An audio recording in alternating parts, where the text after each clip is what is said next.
Richard Fifield Lamport was a British author. He was born in 1885 in West Meon, Hampshire, the son of Herbert Reeves Lamport and Gertrude Elizabeth Fifield, and married Gertrude May Goodhue in 1909 in Margate, Kent, having one son and 4 daughters. He died in 1943 in Croydon, Surrey.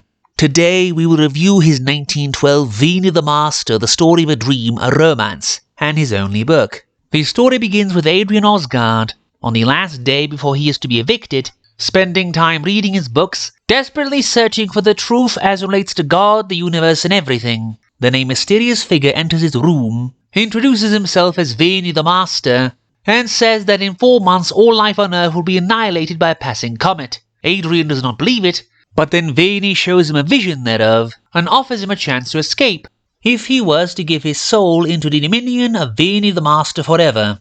Adrian agrees, and then Veeni is gone. We next see him crash the meeting of a scientific congress upon the inevitable end of life on Earth, to offer to save humanity by transferring the souls of those chosen by the Congress into new bodies on the distant planet Zan. He sneers at one of the clergymen present and calls him by the name of Alites the Learned, before vanishing with another sneer.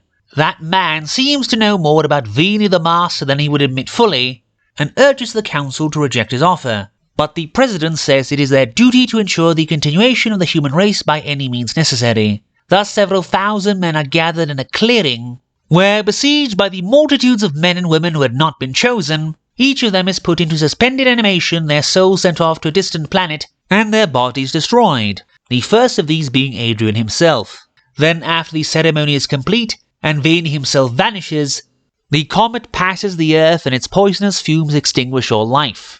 On the planet Zan, the Ale, or Emperor Atto, is visited by Estella, the beloved of his cousin Darze, whom Atto decided to make his wife, to the immense satisfaction of Estella, who loves Atto. But just as he drinks from the cup that is to unite them in marriage, Atto falls over dead. His brother, the new Ale Zetto, suspects his brother was poisoned by either Estella or the villainous high priest Yarses, who was to marry them. But then an entire legion of Zetto's warriors fall over dead. An old man named Alites explains their bodies will become inhabited by Earthmen, led by Veeni the Master to acquire supremacy over the world of Zan. Veeni soon captures the capital city of Amalon. While there, Adrian, in the body of Atto, is beset upon by Estella, who still thinks him to be her dead husband come back, but he has to reject her. In the battle, Veeni's men captured Queen Vala, Queen of Valara, sister of Atto and Zetto. Only she is that no longer, for Alites banished her personality and made her be who her soul was before. A Veeni of the beginning, who in the distant past had been seduced by the fallen angel Veeni, who rebelled against the father. And now his only hope to avoid the most terrible punishment is if she were to marry him of her own free will. She refuses, wishing always for her lost love she had betrayed for the sake of Veeni, her Asenawe,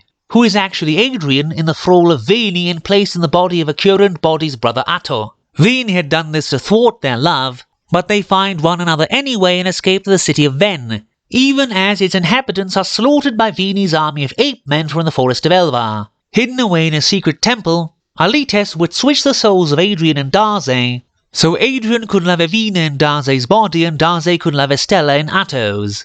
And no one really considers that this would have been deceiving the poor girl, but she gets killed anyway, so no moral quandaries to overcome here. Veeni seizes Evena and dooms Asenawe to live forever in new forms and always find Evena and die after their first kiss. So she agrees to marry Veeni and make him a god. But Alites frees Asenawe at the last minute at a terrible price and Veeni is defeated forever. A fascinating book. The world of Zan is depicted with some imagination and isn't a blank slate with a medieval dressing like so many other stories of this sort.